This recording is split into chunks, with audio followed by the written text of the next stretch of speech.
Praise the lord. గుండె చెదిరిన వారిని బాగు చేసే దేవుడు యేసయ్య. వస్తువు పగిలితే శబ్దం వస్తుంది, గుండె పగిలితే శబ్దం రాదు. వస్తువు పగిలితే అందరూ చూస్తారు, గుండె పగిలితే యేసయ్యే చూస్తాడు. పగిలిన గుండెను ఎవ్వరూ ఆశించరు, కానీ విరిగి నలిగిన వాళ్ళ కోసం ఆశపడే దేవుడు, ఆశించే దేవుడు యేసయ్య మాత్రమే.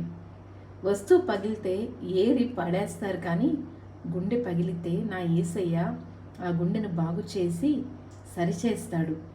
ఎందుకంటే ఆ గుండె కోసమే తన ప్రాణాన్ని ఇచ్చాడు.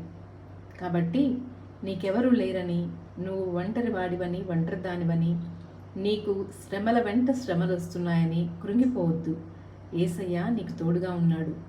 ఆయన నీ జీవితంలో నీ కోరికను సిద్ధింపచేసి నీ ఆలోచన యావత్తును సరిచేయగలడు.